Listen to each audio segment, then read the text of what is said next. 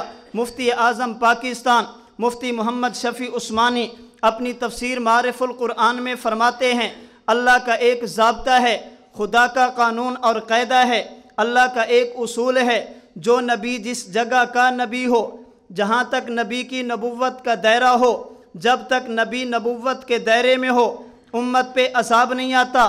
عذاب تب آتا ہے اللہ نبی کو نبوت کے دائرے سے نکالتے ہیں، نبی نبوت کے دائرے سے چلا گیا امت ہلاک ہو جاتی ہے۔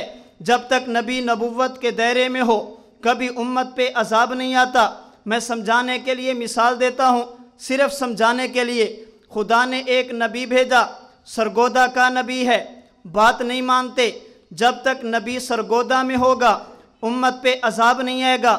اللہ عذاب کا فیصلہ فرمائیں گے، پہلے نبی کو سرگودا سے نکالیں گے، نبی جو ہی نبوت کے دائرے سے نکلے گا امت پہ عذاب آ جائے گا۔ جب تک نبی نبوت کے دائرے میں ہو کبھی امت پہ اجماعی عذاب نہیں آتا۔ مثال کے طور پہ حضرت نوح کی قوم نے بات نہیں مانی، اللہ نے حکم دیا نوح کشتی تیار کرو، حضرت نوح نے کشتی تیار کی، بستی سے نکلے ہیں، امت پہ عذاب آیا ہے۔ جب تک حضرت نوح بستی میں ہیں قوم پہ عذاب نہیں آتا۔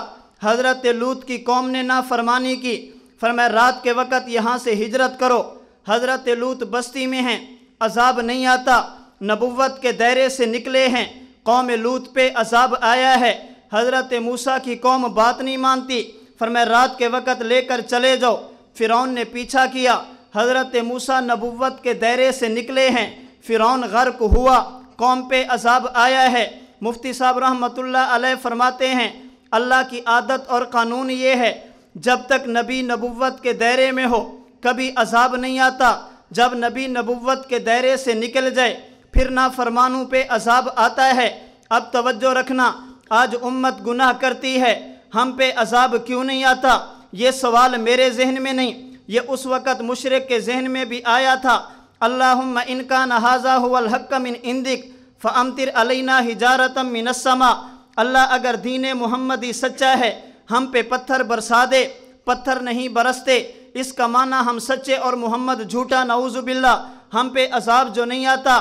اللہ نے جواب دیا، فرمایا وما لہم اللہ یعذبہم اللہ، اے پیغمبر یہ عذاب کے مستحق ہیں، ان کے گناہ اتنے ہیں، ان پہ پتھر برسنے چاہیے، ان کے جرائم اتنے ہیں، ان کو زمین میں دھنسا دینا چاہیے، ان کے جرائم اتنے ہیں، ان پہ آگ برسانی چاہیے، لیکن عذاب کیوں نہیں آتا؟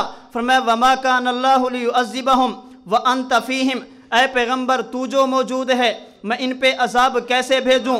چونکہ اللہ کے نبی مکہ میں ہیں، عذاب نہیں آیا۔ حضور نے مکہ سے ہجرت کی، پیغمبر مدینہ پہنچے، اب مکہ میں نہیں، حضور تو مدینہ میں ہیں، اللہ اب تو عذاب بھیج دے، مکہ والوں کو ہلاک کر دے۔ فرمایا نانا وانت فیہم، اے پیغمبر وہ نبی اور تھے جو ایک علاقے کے نبی تھے، ان کی نبوت کا دائرہ محدود تھا، آپ مکہ کے بھی نبی ہیں، مدینہ کے بھی نبی ہیں، نبوت کے دائرے سے نکلے جو نہیں ہیں، آپ کی قوم پہ عذاب کیسے بھیجوں؟ حضور یہاں سے چلے، پیغمبر بدر، احد، خندق، حنین میں پہنچے، اللہ مکہ میں بھی نہیں، حضور مدینہ میں بھی نہیں، اللہ اب تو عذاب بھیج دے۔ فرمایا نانا وانت فیہم، یہ مکہ کا بھی نبی ہے، مدینہ کا بھی نبی ہے، بدر کا بھی نبی ہے، احد کا بھی نبی ہے، ایک وقت آیا اللہ کے نبی نے، اللہ تعالیٰ نے اپنے نبی کو بلایا، حضور بیت المقدس میں پہنچے۔ اللہ اب تو مکہ مدینہ میں نہیں ہیں، اب تو عذاب بھیج دے۔ فرمایا نانا وانت فیہم، یہ بیت المقدس کا بھی نبی ہے۔ پیغمبر وہاں سے چلے، ساتوں آسمان کراس کیے، حضور عرش پہ پہنچے۔ اللہ اب تو نبی دنیا میں نہیں، پیغمبر تو عرش پہ چلا گیا، دنیا والوں میں عذاب بھیج دے۔ فرمایا نانا وانت فیہم، یہ فرش کا بھی نبی ہے، یہ عرش کا بھی نبی ہے، نبوت کا دائرہ جو موجود ہے، میرے پیغمبر واپس ہے۔ حضور بیمار ہوئے، اللہ کے نبی کا انتقال ہوا، پیغمبر نے دنیا سے کوچ فرمائی، صحابہ نے پیغمبر کو روضہ اقدس میں دفن کر دیا۔ حضور مکہ میں بھی نہیں رہے، مدینہ کی زمین پہ بھی نہیں رہے، فرش پہ بھی نہیں ہیں، عرش پہ بھی نہیں ہیں، اب تو قبر میں چلے گئے۔ اللہ اب عذاب کیوں نہیں آتا؟ فرمایا نانا وانت فیہم، وہ اور تھے، دنیا سے چلے جاتے، نبوت کا سلسلہ ختم ہو جاتا۔ اے پیغمبر وانت فیہم، آپ دنیا کے بھی نبی ہیں، آپ قبر کے بھی نبی ہیں، پھر مجھے کہنے دو نا، پیغمبر مکہ میں تھے، انت فیہم، عذاب نہیں آیا، نبوت کے دائرے میں جو ہیں، پیغمبر مدینہ پہنچے، انت فیہم، عذاب نہیں آیا، نبوت کے دائرے میں جو ہیں، پیغمبر فرش میں تھے، انت فیہم، عذاب نہیں آیا، نبوت کے دائرے میں جو ہیں، پیغمبر عرش پہ پہنچے، عذاب نہیں آیا، انت فیہم، نبوت کے دائرے میں جو تھے، پیغمبر دنیا میں تھے، انت فیہم، عذاب نہیں آیا، نبوت کا دائرہ جو باقی ہے، پیغمبر قبر میں پہنچے، عذاب نہیں آیا، انت فیہم، یہ مکہ کے بھی نبی ہیں، مدینہ کے بھی نبی ہیں، بدر کے بھی نبی ہیں، احد کے بھی نبی ہیں، فرش کے بھی نبی ہیں، عرش کے بھی نبی ہیں، اس جہان کے بھی نبی ہیں، قبر کے بھی نبی ہیں۔ نہ قیامت کی صبح تک اللہ کے نبی نے نبوت کے دائرے سے نکلنا ہے، اور نہ قیامت تک اس امت پہ اجماعی عذاب نے آنا ہے۔ میرے پیغمبر کی نبوت کا دائرہ اتنا وسیع ہے، نہ حضور نے قیامت تک نبوت کے دائرے سے نکلنا، اور نہ ہی قیامت تک امت پہ عذاب آنا ہے۔ اس لیے ہم کہتے ہیں دنیا میں کوئی جگہ ایسی نہیں ہے جہاں پہ حضور کی نبوت نہ ہو۔ اللہ رب العزت نے قرآن کریم میں جب اپنی توحید بیان کی ہے، فرمایا قل اعوذ برب الناس، اے پیغمبر آپ فرما دیں میں اس رب کی پناہ میں آتا ہوں، الناس جو تمام جہانوں کا، تمام انسانوں کا رب ہے۔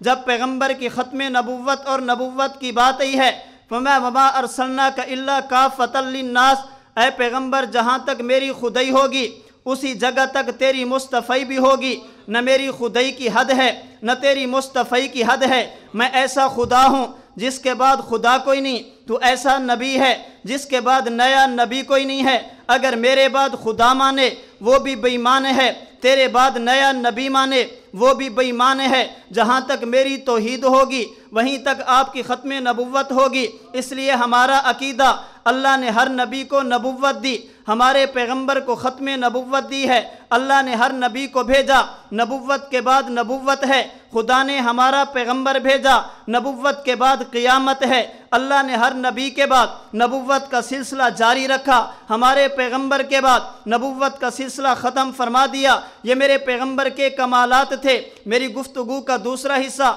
جس میں اللہ کے نبی کی تعلیمات ہیں، ہمارا عقیدہ ہے پیغمبر کے کمالات کو بیان کرنا ثواب ضرور ہے، پیغمبر کے کمالات کو بیان کرنا ایمان کے درجات کو بلندی ملتی ہے، اللہ کے نبی کے کمالات کو بیان کرنا انسان کی رفعت کا ذریعہ بنتا ہے، اللہ کے نبی کے کمالات کو بیان کرنا ہمارے ایمان کا حصہ ہے۔ لیکن اس میں میرا اور آپ کا عملی زندگی سے کوئی واسطہ نہیں ہے۔ میں اور آپ چاہیں ہمارے پسینے سے خوشبو ہے، کبھی نہیں ہو سکتا۔ میں اور آپ چاہیں ہمارے لعاب اور بول میں شفا ہو، ایسا نہیں ہو سکتا۔ پیغمبر کی زندگی کا دوسرا حصہ جس میں اللہ کے نبی کی تعلیمات ہیں، حضور چلے کیسے، مجھے اور آپ کو چلنا چاہیے، پیغمبر رکے کیسے، مجھے اور آپ کو رکنا چاہیے۔ بلکہ میں اس کو بھی ایک سوال اور جواب کے انداز میں آپ کی خدمت میں عرض کر دوں۔ اللہ نے قرآن کریم میں فرمایا وما خلقت الجن والانس الا لیعبدونی، میں نے تمہیں دنیا میں اس لیے بھیجا تاکہ میری عبادت کرو۔ دنیا میں آنے کا مقصد وہ عبادت خدا ہے۔ میرے ذہن میں سوال آتا ہے، آپ کے ذہن میں بھی آتا ہوگا، اللہ جب دنیا میں آنے کا مقصد وہ تیری عبادت ہے، پھر ہمارے ساتھ یہ پیٹ نہ ہوتا۔ جب پیٹ ہے، ہم نے کمانا بھی ہے، ہم نے کھانا بھی ہے، جب کمائیں گے اور کھائیں گے عبادت کیسی کریں گے؟ جب پیٹ نہ ہوتا ہر وقت عبادت کرتے۔ دوسرا سوال ذہن میں آتا، اللہ جب عبادت کرانی تھی ہمیں نیند کی ضرورت نہ ہوتی، ہم نے سونا بھی ہے، جب سو جائیں گے عبادت کیسے کریں گے اگر نیند نہ ہوتی، ہر وقت تیری عبادت کرتے۔ تیسرا سوال ذہن میں آتا ہے، اللہ اگر عبادت کرانی تھی ہمیں نکاح کی ضرورت نہ ہوتی، جب نکاح کرنا ہے پھر عبادت کیسے کریں گے؟ اب یہ ذہن میں سوال آتے ہیں، اللہ عبادت کرانی تھی، پیٹ ساتھ نہ ہوتا، ہر وقت عبادت کرتے، نیند کی ضرورت نہ ہوتی، ہر وقت عبادت کرتے، نکاح کی ضرورت نہ ہوتی، ہر وقت عبادت کرتے۔